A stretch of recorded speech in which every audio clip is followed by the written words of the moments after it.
এই হচ্ছে এক সোশ্যাল মিডিয়া, যেখানে আপনি নিত্য নতুন জিনিস দেখতে পাবেন বা দেখার সুযোগ পাবেন। কিছুদিন ধরে দেখছিলাম সোশ্যাল মিডিয়াতে বিভিন্ন জিনিস নিয়ে পোশাক খোলাখুলির একটা রমরমা বাজার চলছিল, যে বাজার আজও বন্ধ হয়নি। বাজার রমরমিয়েই চলছে, যে পারছে যা খুশি করে যাচ্ছে। এবারে এই দিদিমণিকে আবার দেখলাম উনি নিজের শাড়ির আঁচলেই নাকি আগুন ধরিয়ে বসে আছেন, নাকি ওনার ভিডিও ভাইরাল হবে।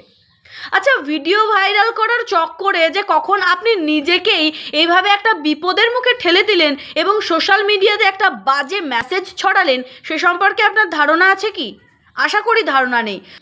ফেসবুক রুলস, রেগুলেশন আর অ্যালগোরিদমের কাছে আমরা অনেক সময় এমনটা দেখি যে ভায়োলেন্স ছড়ানো কোনো বস্তু বা কোনো জিনিস দেখানো অত্যন্ত হানিকারক হয়, যে ভিডিওগুলোকে সরাসরি ফেসবুক থেকে টুক ডাউন করে নেওয়া হয়, অর্থাৎ ডিলিট করানো হয়।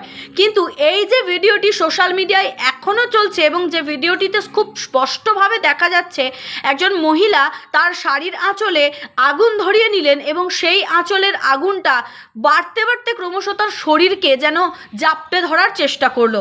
আগুন কিন্তু খুব ভয়ঙ্কর জিনিস। আগুন না বাবাকে চেনে না মাকে চেনে।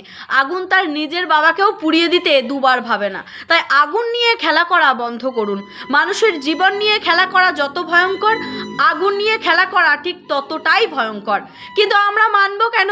আমাদের তো সোশ্যাল মিডিয়াতে ভাইরাল হতে হবে, সেই কারণের জন্য যা খুশি তাই করে দিলাম। আমি বহুবার বহু মানুষের বহু কন্টেন্ট নিয়ে কথা বলেছি।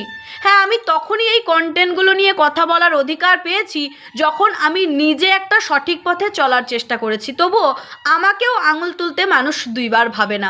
আমি চেষ্টা করি যাতে আমার দ্বারা কোনো ভুল ত্রুটি না হয়ে যায়, যাতে একটা ভুল মেসেজ আমার দ্বারা ছড়িয়ে না যায়। কিন্তু এই যে ধরনের ভিডিওগুলো সোশ্যাল মিডিয়াতে বারবারন্ত হয়ে ফুটে উঠছে, এই ভিডিওগুলো নিয়ে কি আপনাদের কোনো বক্তব্য নেই?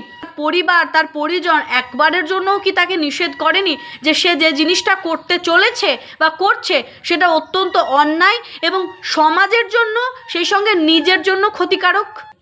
তো আমি কখনো ভাবতে পারিনি যে সোশ্যাল মিডিয়াতে আসার পর মানুষজন এতটাই বুদ্ধিভ্রষ্ট হয়ে পড়বে যে তাদেরকে এত ছোট ছোট সূক্ষ্ম বিষয়েও সচেতন করতে হবে। তো আজকের ভিডিওটা এখানেই শেষ করছি। এটা সচেতন বার্তা হিসেবেই নেবেন আর এই ধরনের কাজ থেকে বিরত থাকবেন। এটা কোনো ছেলে খেলা নয়, আর আগুন কোনো রকম কন্টেন্টের বিষয়বস্তু নয়। আগুন অনেক ভয়ঙ্কর। যার সংসার জ্বলে এই আগুনে, তারাই একমাত্র বোঝে যে আগুন কত মারাত্মক হতে পারে। হরে কৃষ্ণ।